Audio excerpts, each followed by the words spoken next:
Здравейте, днес ще се разходим из моята стая. Малко е разхвърляно, тъй че сега отиваме.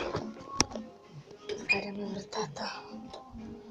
Разхвърляне, казах ви. А тук ми е леглото. Махнала съм плакатите, остана само един, защото не знаех къде да го сложа. Те неща трябва да са тук. Така, това е шкафът ми, да го е разхвърлян.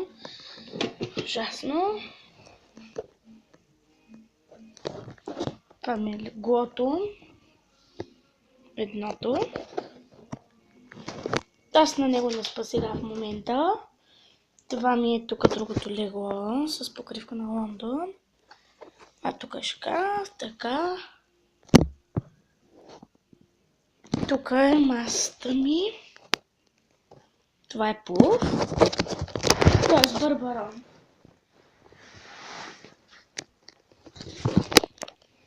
Това е шкафът ми. Тук е някакви неща. Тук имам календарче.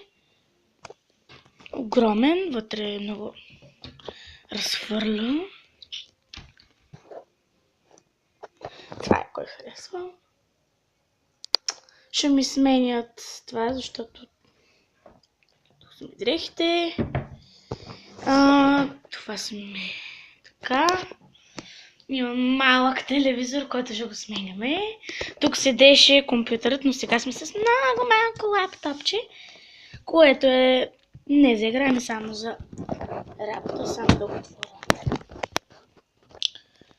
Такова малко. Тук са ми книгите. Имам и още, но не са тук, а са долу в изпота.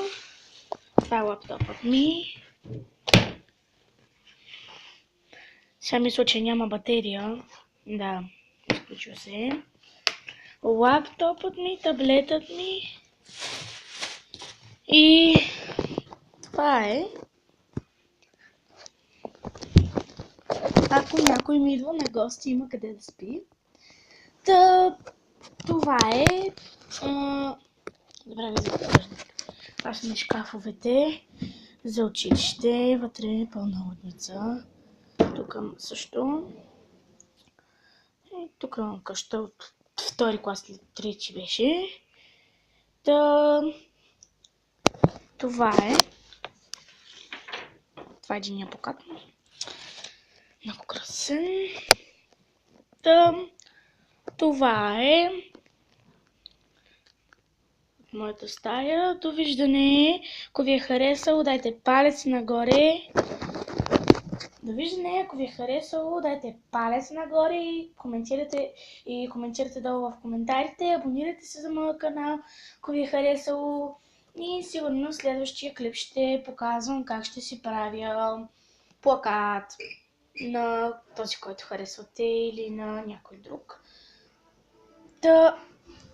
Но няма повече да седа в моята стая, защото е много студено. И сигурно ще направя обиколка на спалнята, което няма да е толкова време, защото тя е малка, колкото да спим.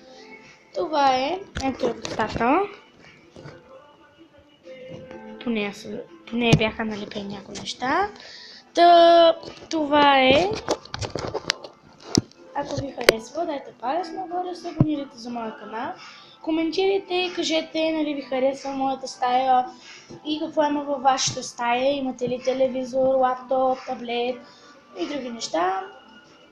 Ако не се притеснявайте. Това е. Довиждане.